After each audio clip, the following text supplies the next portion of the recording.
Hey everyone, welcome back to Seeking Witchcraft. It's me, your host Ashley, and today I have on Ron Padron from White Rose Witching to talk about working with queer ancestors. So, welcome, Ron, to the show.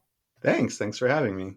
Of course. So, Ron, can you share a little bit of your journey and your background and kind of guide us into this topic that we're going to discuss today? Yeah, absolutely. So I am a queer identified Cuban American, and I was raised Roman Catholic, but in that sort of, from Florida originally, South Florida, and so was raised in that sort of superstitious Catholic milieu. I usually tell people if you've read any like Latin American fiction, it's that literary genre of magical realism. And when I was in high school and we were reading a bunch of it, me and my other Hispanic peers were like, "Yeah, this is just like how it is," and everybody, all the non-Hispanic folks, were a little bit stunned by that. And so even though I tell folks that I've been practicing pagan or practicing witch for about 20 years, the reality of it is that I grew up in a very sort of folk Catholic environment that incorporates a bunch of a bunch of stuff that, while folks like my grandmother might not consider it to be witchcraft or anything like that, it very much is kind of a variation on a theme. So in some capacity, I've been in this sort of occult or esoteric space for pretty much all of my life.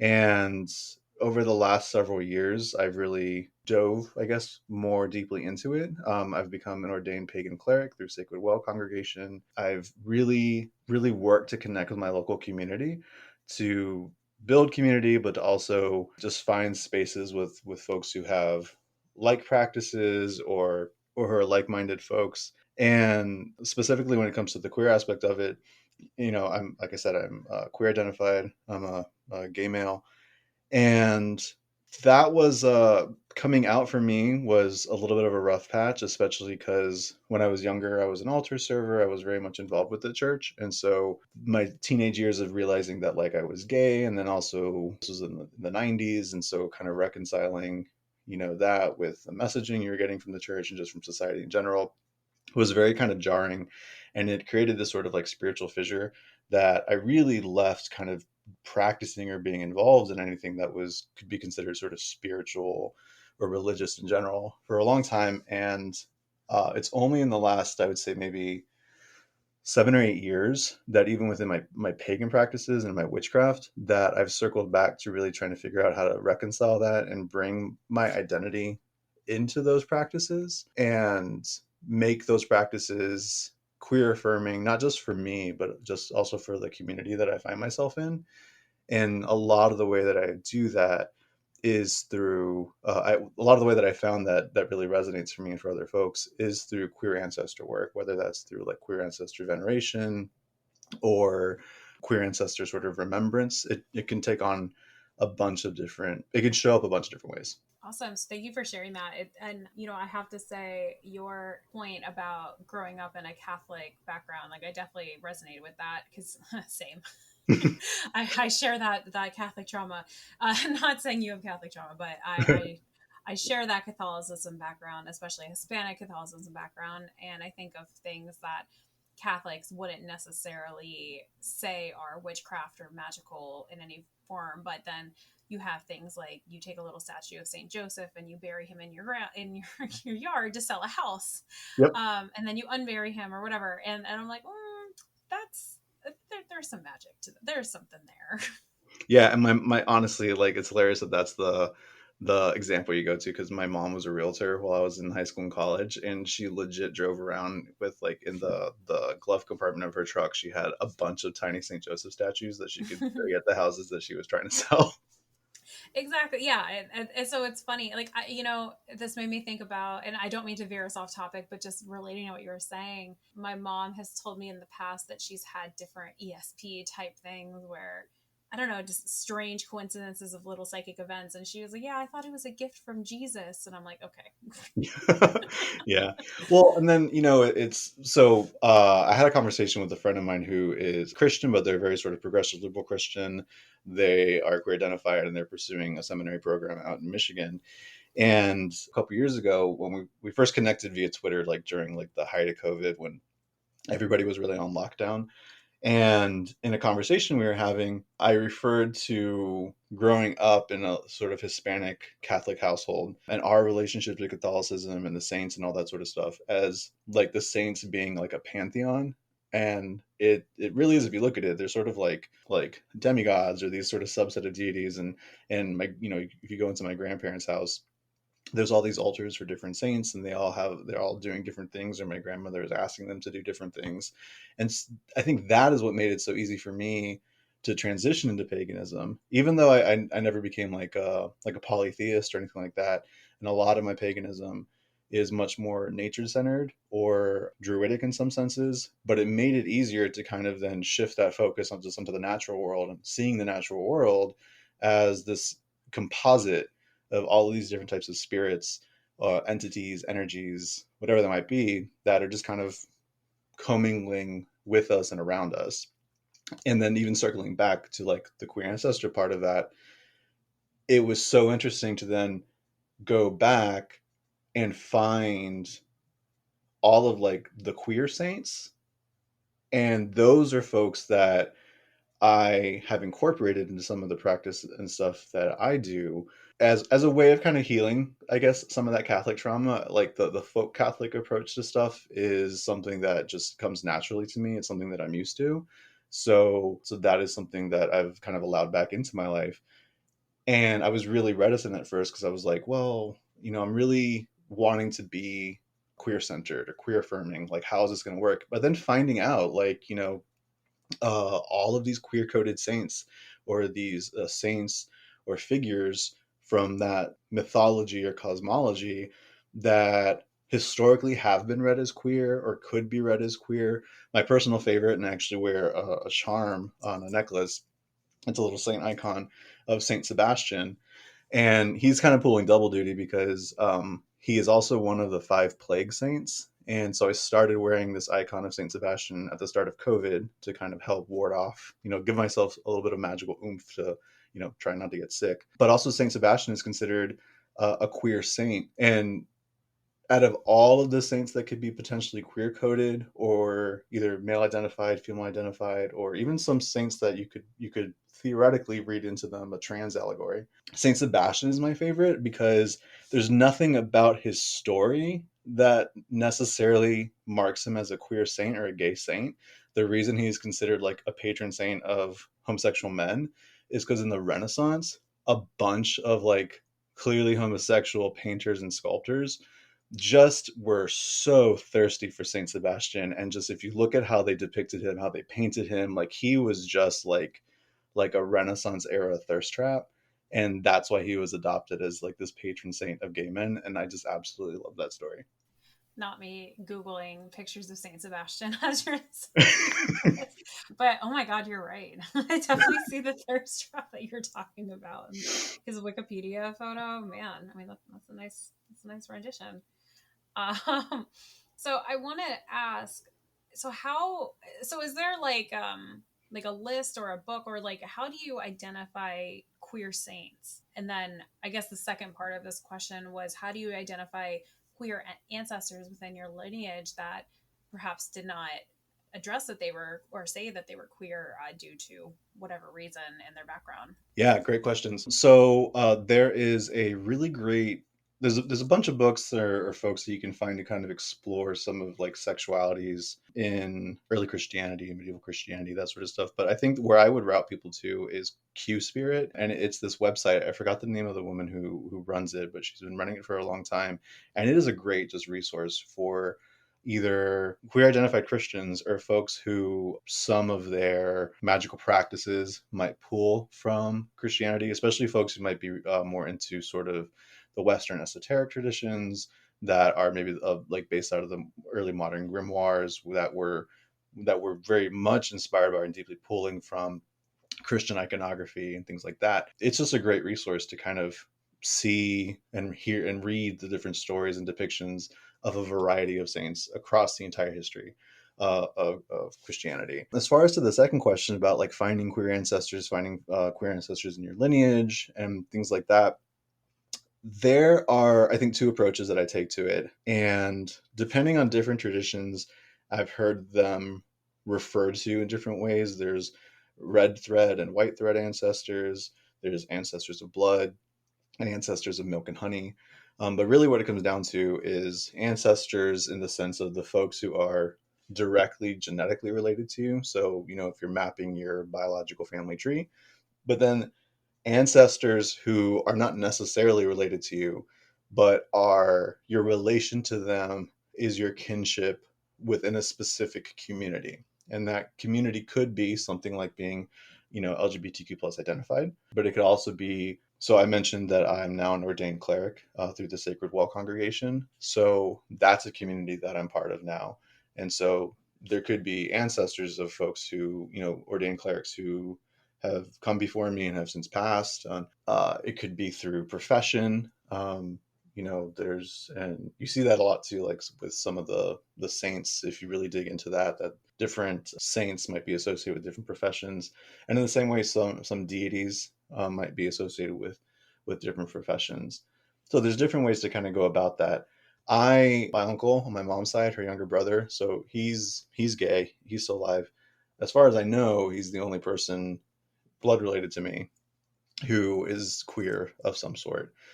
And my mom's a Cuban refugee. I grew up mostly with her side of the family, and it was very small. It was just her, her parents. My great grandmother was alive while I was in middle school, and then my uncle, who was born stateside. So, me personally, I don't know a lot of my blood related family, and I've tried to do some of the genealogy stuff, and I found some interesting stuff from like my dad's side, which is pretty cool. But again, because my mom's side of the family is from Cuba, getting access to those records is pretty hard. Well, it's more than pretty hard. It's pretty much impossible, unless you like hire somebody or jump through a bunch of hoops. And so I don't really know a lot about my direct sort of family blood lineage from the part of my family that I feel most closely connected to. So for me, my queer ancestor work, when I went looking for those ancestors, where it was those ancestors of community. And I very much started with, who do I already know? Whose stories have I heard? So, Oscar Wilde, Martha P. Johnson, Sylvia Rivera, folks that I had either heard about through like honestly the first queer identified person that I ever heard about, like that folks outwardly said like, yeah, this person was queer, was Oscar Wilde in high school English class. And then as I went to college and got more involved, like came out and wanted to learn more about the queer community, the names you hear a lot more of are folks like I said, Martha B. Johnson, Sylvia Rivera, those sorts of folks, because they're, because of Stonewall and the legacies that come out of Stonewall. So a lot of it was just doing the research and learning about the history of my community.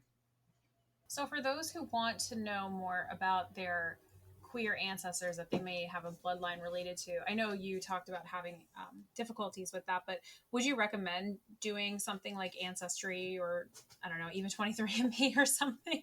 Well, maybe not 23andMe, but maybe more of Ancestry to see if that's like a good first step, or do you have a different recommendation outside of just like doing the mundane work to try to see if you have queer ancestors that are interested in working with you or that are even in your bloodline? Yeah, so from the bloodline perspective, I think the best way to start is to kind of, so I also do like I'm a, I guess, amateur researcher, like historical researcher as well. The best thing that I would say to do is before you even kind of go looking for who in your direct lineage might be queer, especially if that's something that your family talks about, is to do the research to understand how queerness was talked about in previous generations. One of the hardest things in doing sort of queer history research is if you are pre Stonewall or pre World War II, and even earlier than that, the further back you go, the harder it is to find explicit references to folks identifying as what we would consider queer. And there's two different things that complicate that. One, it's the idea of what queerness is, or how queerness identifies, or how people identify as queer is culturally contextual. So we ascribe certain behaviors or certain types of relationships as queer now that wouldn't necessarily have nobody really would have batted an eye at 150 years ago, 200 years ago. That long ago, it was very common for younger men, like adolescent men, to have these very close, intimate, emotional relationships. And the thought was that yes, it makes sense that boys become very emotionally, intimately attached to one another, and so do girls because they're more alike. And that was fine as long as once you became an adult, and I'm talking specifically like in like Western history, like in the Americas. Once you became an adult, as long as you then married and an opposite sex partner and had kids, like that was fine. But those types of like adolescent, emotionally close, intimate relationships are something that now we would code as queer, for better or for worse, like whether it's true or not. And so trying not to be anachronistic about how you look at the folks that came before us and kind of figure out, like, oh yeah, that person was clearly like they were clearly gay, and not falling into like the Tumblr meme of like, oh my God, they were roommates. But And they were roommates. Or two dudes chilling in a hot tub 5 feet 5 feet apart apart because because they're they're not not gay. gay. God But damn it. Ruined me. same. But so it's very easy to look back at some things and go like, ah, yes, I found a queer ancestor, when without having the cultural context of realizing no, that was totally acceptable for them at the time. Not to say that they weren't queer, but that we can't use modern day sort of behavioral or social markers or expectations or benchmarks to judge that. And also the language is totally different. The word homosexual didn't exist until the late 19th century. So you have to be aware of the language that gets used during like its time, during its generation. Like in the early 20th century, somebody being referred to as a confirmed bachelor, like that could oftentimes be code for like, we know that he is never going to marry a woman for various reasons that we're not going to say. And then the further back you go, the harder it is to find references to queerness that are not tied to, especially post late 19th century, when the word homosexual gets introduced. That through up like the 1970s, it's hard not to find references to queerness that aren't medicalized because it was considered to be a degenerate medical condition. But even Yeah. before, what was that? Oh, I was gonna say, yeah. I mean, in the DSM, Yeah. if you look at some mental institutions, I mean, people were institutionalized for being gay or being found out that they were gay. Yeah, it was horrible, it was horrific, and like that stuff still happens, and we just and not just like in other countries, but like sometimes that sort of ostracization still happens. But the further back you go, the harder it is. Like you will really only find references in the context of religion or the legal system.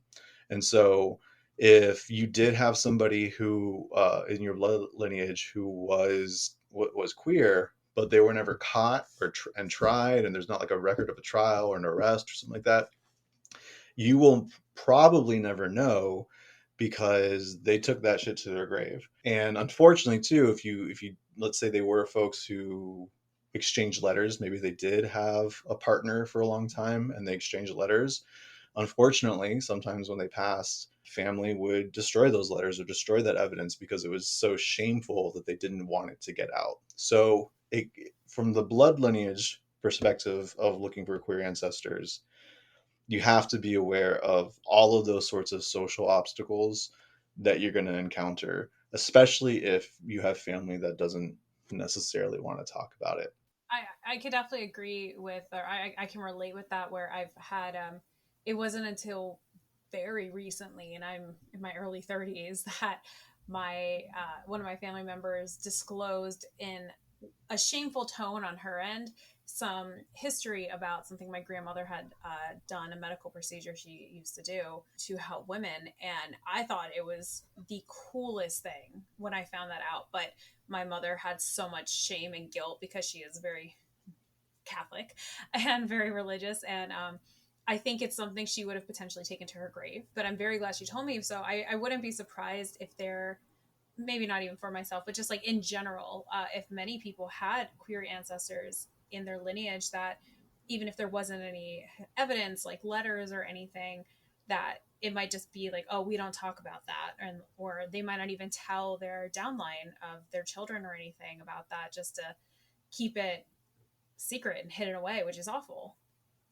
Yeah, and I've had conversations with folks who are like, well, you can look for like who in the family tree like didn't have kids, and maybe that's an indicator. And I point out to them, I was like, there are plenty of, I mean, you don't have to go that far back. I mean, even today, there are plenty of folks who don't come out to themselves even until later in life, after they've married, after they've had kids.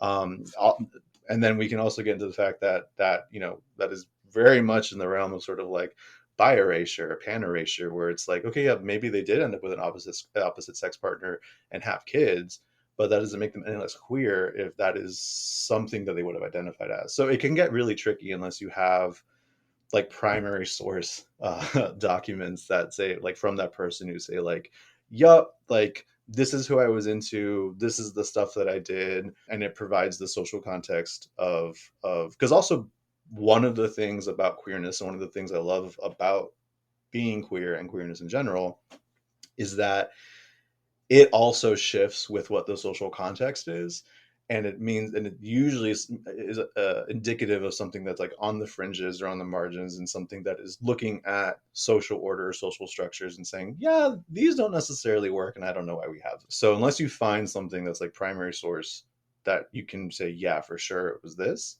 then that's really hard. Now from a magical practice perspective, when I am doing queer ancestor work and I am invoking queer ancestors or inviting them into sacred space with me, either in a personal practice, personal ritual, or if I'm leading some sort of community ritual or workshop, then I always make sure to have a line that invites our queer ancestors that are unknown or that could not be out in their time or could not express themselves in their time, just to leave that door open for, I don't necessarily have to be able to find you on ancestry.com.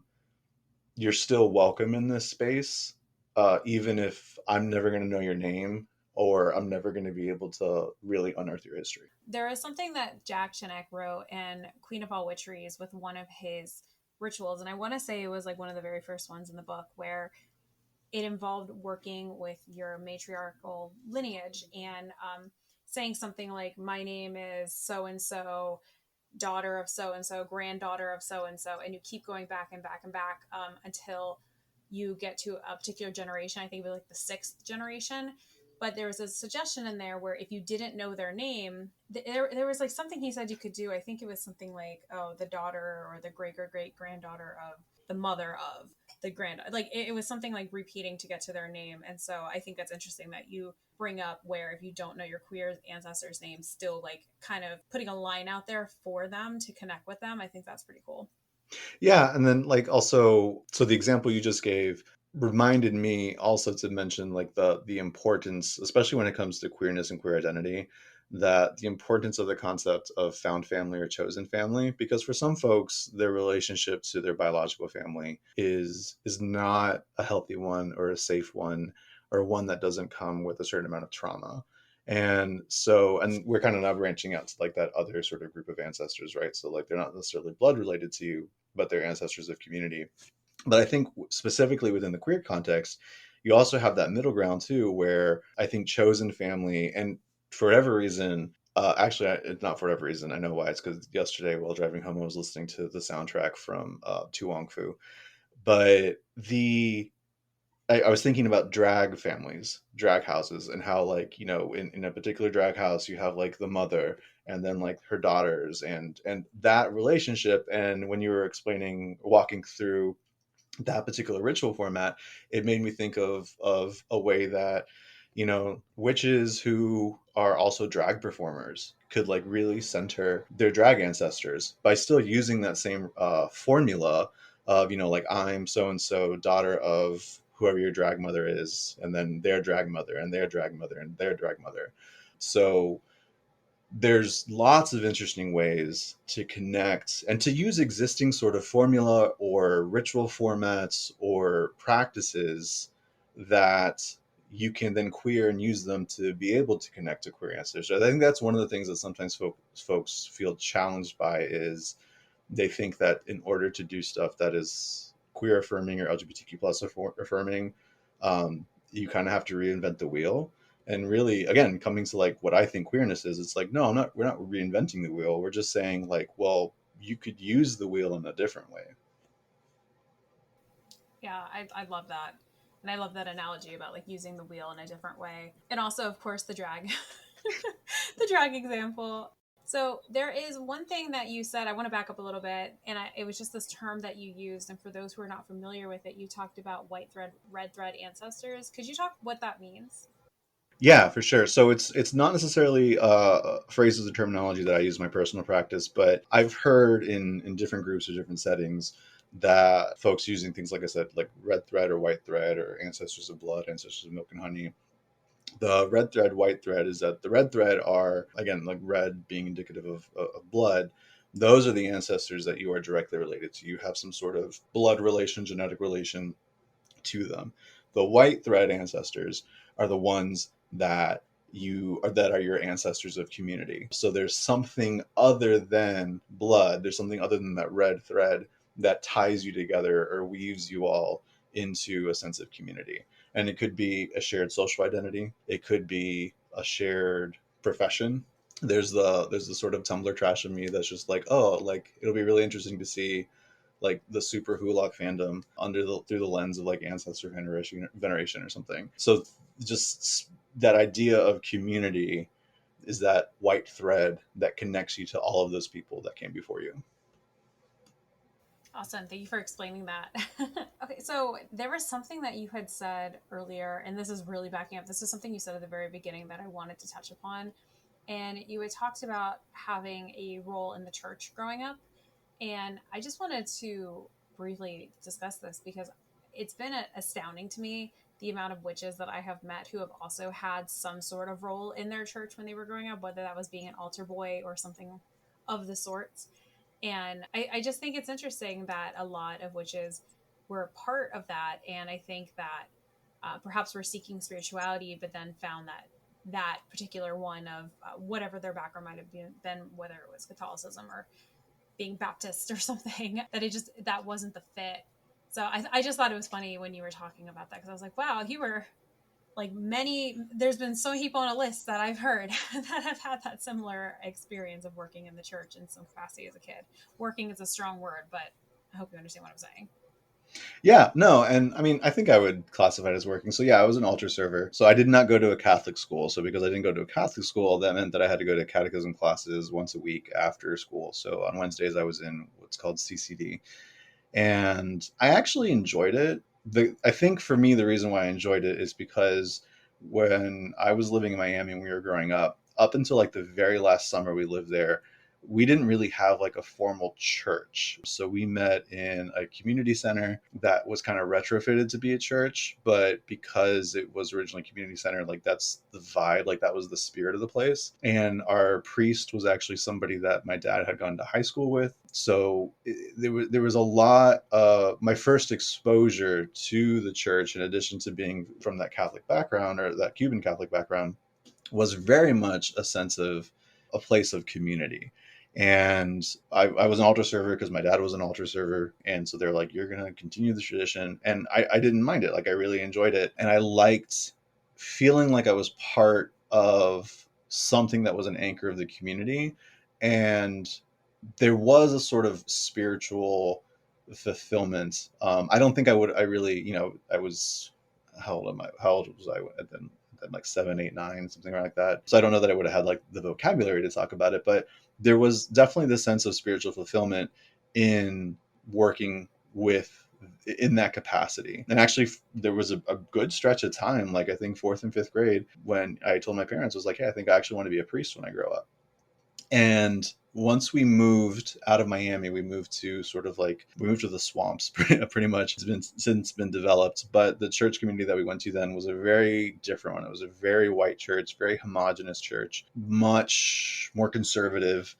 And that's when I started to become more disillusioned with it, because it was the sort of church where everybody pretended to get along for an hour inside the church, but like as soon as after church in the parking lot, everyone's trying to get out and like honking at each other, cutting each other off in the parking lot. So I just became very disillusioned with it. And then as I started to understand my own identity and my own sexuality, that just kind of further caused a schism. And I also remember, I think for me, like the final like nail in that coffin was when my first dog died. And I remember again, I wasn't in a Catholic school, so I had to go weekly to CCD. The CCD church leader saying, I think somebody had said something along the lines of just like, oh, well, you'll at least you see your dog in heaven. And they're like, well, actually, God only gave human souls. So no, they don't, dogs don't go to heaven. And for me, I think that was the final thing where it's like, well, I don't know that I can buy into this anymore, because absolutely, I think at the time I was like, my dog definitely had a soul. Like, like and I realized that was sort of the awakening of sort of like the animism in me, and being like, no, I definitely think all these things around us are ensouled or have some sort of divinity in them. And I'm not really buying what you're selling anymore. But yeah, and I think I had to go through a process of reckoning and understanding my own sexuality before I could get back to being able to find a spirituality, or even think about reconnecting with something that would be spiritually fulfilling for me. Because you said Catholic trauma at the beginning, and I think for me, my Catholic trauma was the losing something that I didn't realize at the time was like that my spirituality was such a core component of what kept me grounded. And there was many years as a teen where I felt like I had to choose one or the other, and I was desperately trying to choose not being gay, and eventually realizing, no, like, this is who I am and I'm not going to run away from it, made me feel like I had to put down spirituality. And it took a lot of exploring what being gay meant to me, figuring out who I am as a gay man, and working through a lot of internalized homophobia and trauma around homophobia before I was even in a place to then be like, okay, let me reconnect. In that interim period, I did try Wicca. I did kind of a spiritual walkabout, and I found things that worked for me, especially through my sort of brief foray into Wicca, because in the late 90s, that was really all that was available, was books about Wicca. That was a great way for me to figure out how to center and ground myself in relation to a nature-based and earth-based spirituality, which is still very much an important part of my spirituality. But I was still having problems with, at the time, all of the covens I was exposed to, or the community that I had access to, was very much still in this binary, this male-female binary, this polarity. And I'm not trying to say that that's incorrect or the wrong way to do things, but it was just, while I was trying to figure out what it meant for me to be a gay man, it wasn't a good space for me to be in about talking about things like the great right and like male and female coupling. I was like, I'm not interested in this in my personal life. It took me a long time to realize that I don't want to be in a space where that is centered right now. Absolutely. And I mean, that's totally fair. And I want to say I'm glad that you were able to find your way into your truth. And I know there's a lot of people who grow up in these different backgrounds, like Catholicism, especially those who, like you and myself, grew up with Hispanic Catholicism, which is a whole different beast, who sometimes never feel comfortable enough to come out and really just be who they are. So applause to you for that, because I'm sure I have some ancestors down if I look far enough who never felt comfortable enough or able to come out, and that's really hard to think about sometimes. Yeah, thanks. And I think that so ultimately it's interesting how things kind of circle back, because then ultimately now I find myself like an ordained pagan cleric, and my focus really is on queer affirming spirituality or queer centered spirituality. And I engage with a lot of pagan groups in my area, present at different conferences on queer affirming spirituality, queer ancestor work, connecting with queer ancestors. And I have a lot of conversations with pagan leaders of different covens or traditions or paths that are very much interested in trying to figure out how to make their spaces more accessible to queer identified folks. But are also trying to find that balance of reckoning of like, well, this is what our tradition says, or I'm trying to maintain this, but I want these folks to be able to be in community with us. and what does that look like? And I'm really glad that those conversations are happening, and I feel very fortunate to have the type of experience that I do, both just personal experience, but then also professional experience, and then also trained sort of spiritual experience, to be able to do what I can to make those spaces more affirming or welcoming for queer identified folks. I think it's funny that you had talked about earlier how you told your dad, I believe you said, that you wanted to be a priest when you grew up, and then found your way kind of getting involved in that, but not with Catholicism, with a different type of spirituality. And the reason I think I find that funny is because when my mom was growing up, she wanted to be a nun very badly, a Catholic nun. And so I sometimes I think it's funny that her daughter grew up to be a high priestess of her own tradition for Wicca, and definitely not Catholicism. So it's just kind of funny, like how that ends up happening. Yeah, no, I love that. And yeah, and it's really interesting too, because like kind of touching on the queer ancestor veneration part too, a lot of I mentioned before, like, not having to reinvent the wheel, just like how can you use the wheel differently. And so I some of the workshops or ritual spaces that I'll hold, I think some folks will show up with this, I think, expectation of something that is really ornate. And at my heart, I'm a folk witch. Like, that's my thing. Like, I no shade to the ceremonial witches or anything like that. I love it. Occasionally, I love participating in them occasionally. One, I have horrible ADHD, so I can't be trusted to run something like that. And two, like, I really just the way I grew up and the things that speak to me are really that more folksy thing. So like a lot of the queer ancestor workshops that I run, there's one that I do consistently every Pride Month, before a local Pride, is a queer ancestor talisman workshop, and it really is just an arts and crafts night. Like, I feel like I'm a kindergarten teacher who rolls in with like the cart full of stuff. I'm just like, here's some boxes of stuff. We're going to talk about queer ancestors. We're going to create a queer ancestor community altar. I'm going to lead a guided journey so that you can kind of connect with queer ancestors and see how they inspire you to make this fun little trinket that then you can take to Pride the next day to kind of charge and then do what you want. Like, maybe it's something you put on your altar, maybe it's something you hang in your car. And so I think for me, part of what I try to center, especially in like the queer affirming spirituality, but also the queer ancestor work, is just trying to make it as accessible as possible and also as fun as possible. Because I think too often I think there's two intersecting things here. I think when you talk about ancestors, you're clearly talking about the dead. And I think in too many capacities or too many traditions, we're a little bit too somber about the dead. And then when you're talking about queer history, it's hard to talk about queer history or really any marginalized history in the Americas without there being a fair bit of death. And so I think for me, the way that I try to combat that is to create these spaces where it's like, yeah, we're gonna connect with this history, we're gonna connect with this community, but we don't have to be somber or silent about it. Like, we can be celebratory, we can have fun. I have like a queer ancestor playlist that I play during these workshops, and it's all stuff like Madonna and Cher and Scissor Sisters and stuff like that. And it's like, no, we're gonna have fun, we're gonna celebrate, because celebration can still be a way of remembering and honoring the dead. It doesn't have to be sort of a drab, tear-filled, silent experience.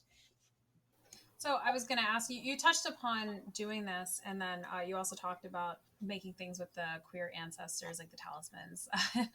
But yeah, how do you navigate these discussions about queer identity and spirituality within the broader witchcraft communities? Yeah, so I will say I feel like over the last 20 or so years, there's been a lot of growth.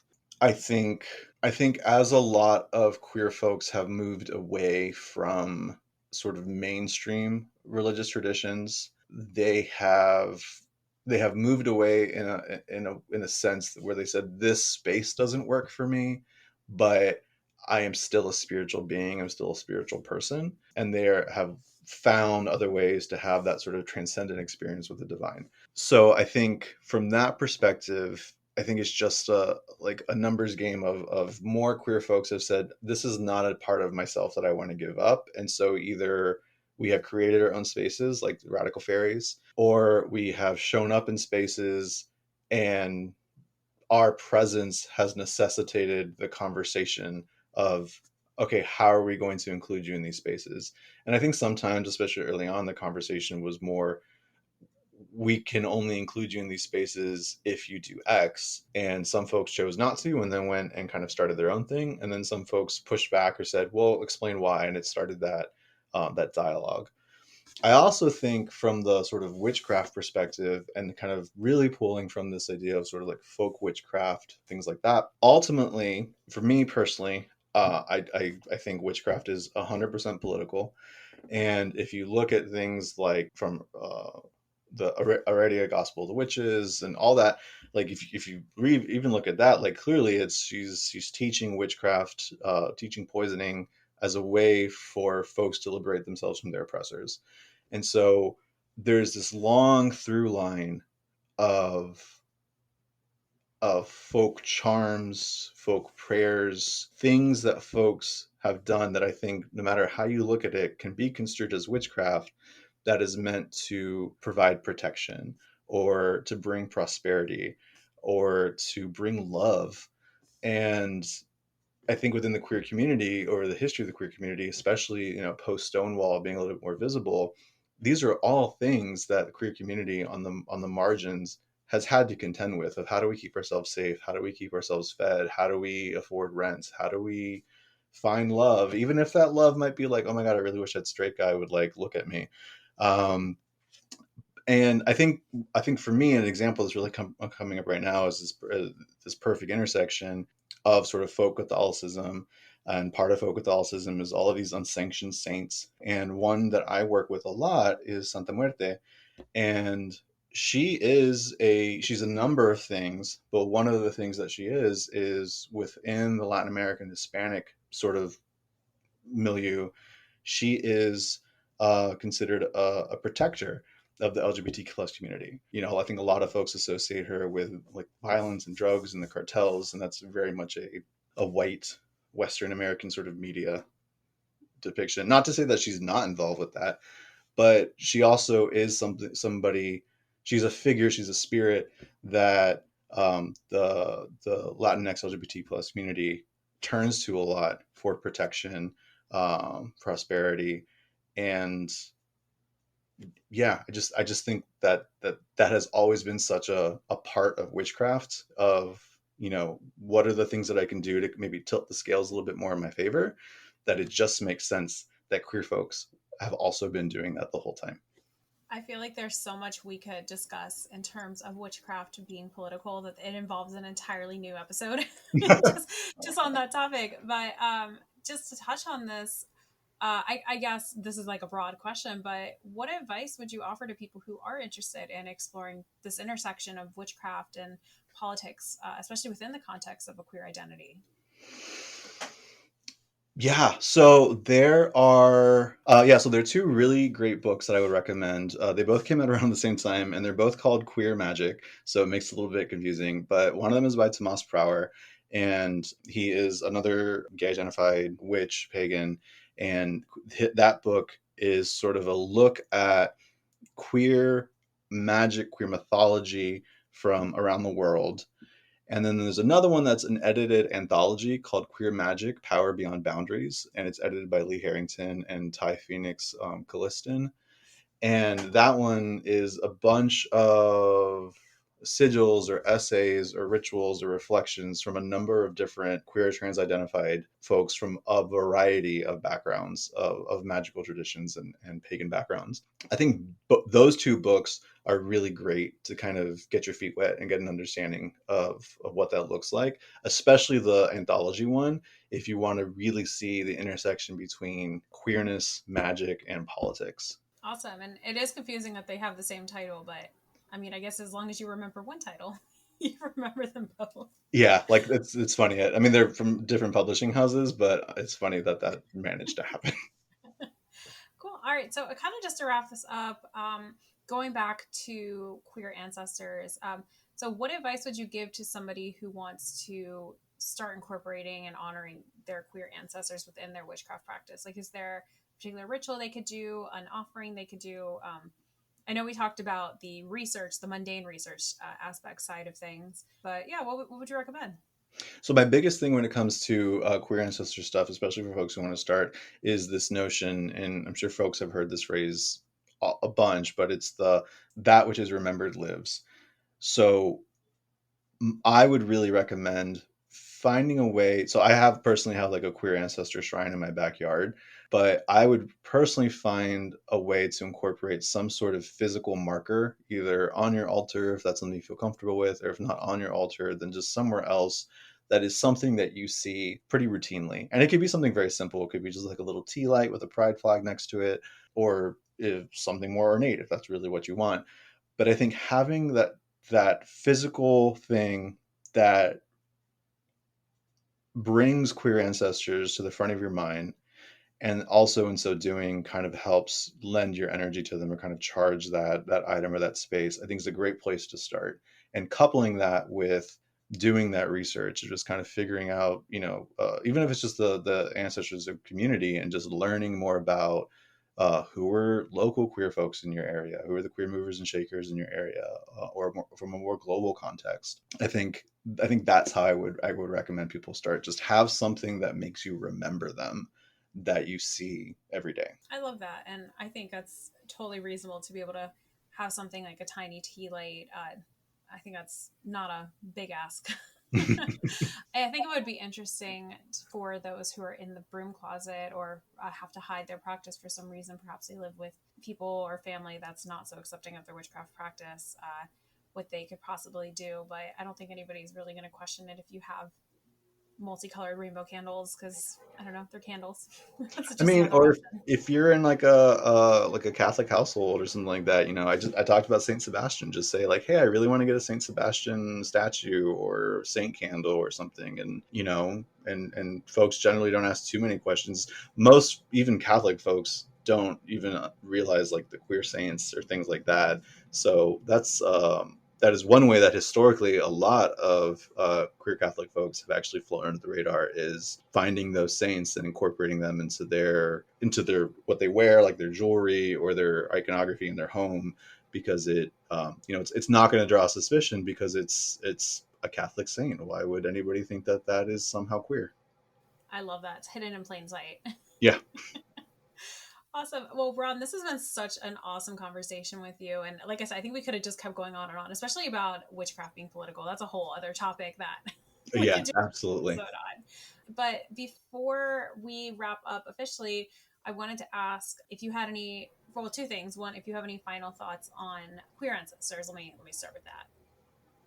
Yeah, so I think final thoughts on queer ancestors is just, especially right now. So we were recording this in March of 2024, and right now is a really scary socio-political moment for the queer community. Between the book bans, all of the stuff that's going on, there is a really concerted effort to once again sort of erase the fact that we exist. And one remembering our queer ancestors and kind of shouting their stories from the rooftop is a way to show that we've always been here.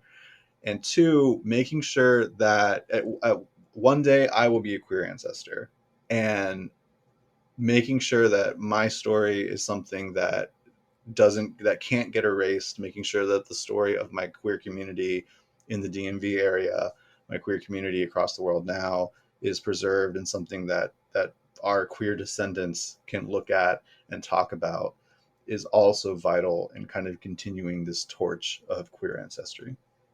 I love that. And I want to add a comment to that that is not nearly as eloquent as you put that, but for those wondering, the DMV, he does not mean the Department of Motor Vehicles. Oh, He's talking about DC, Maryland, Virginia.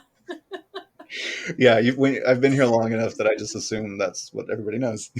Yeah, no. I use the DMV terminology too, and I've had my out of area friends be like, "What are you doing at the Department of Motor Vehicles?" And I'm like, "Oh, never mind." So I'm sorry, I didn't mean to cut off such an eloquently stated comment with my. By the way, he's not talking about that.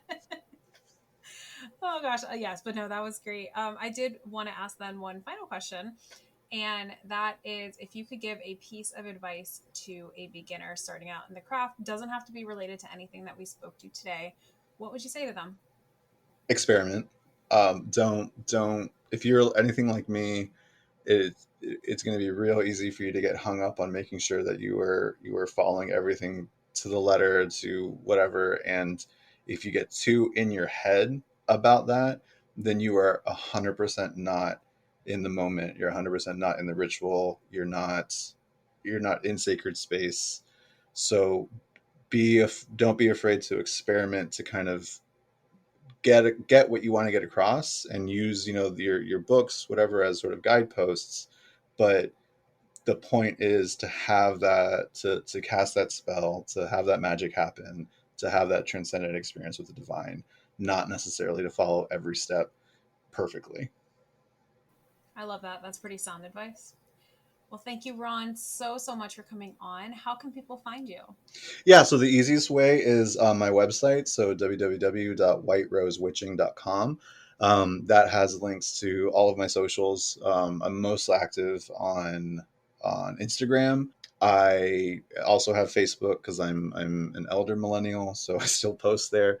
And I'm moving more to Threads. The only reason I'm still kind of tangentially on Twitter is because if I deleted that account, somebody could steal that name, and if you don't use your account regularly, then they will auto delete it. So I'm not too involved on there. And then I also have a monthly newsletter you can sign up for on the website. It's I try to only send out once a month. I don't want to clog people's inboxes, and it's at the end of the month, so it's just a roundup of blog posts, announcements, things like that. And one of the things on the blog I mentioned, I don't know if I mentioned this, is I do queer ancestor spotlights. I try to do them once a month.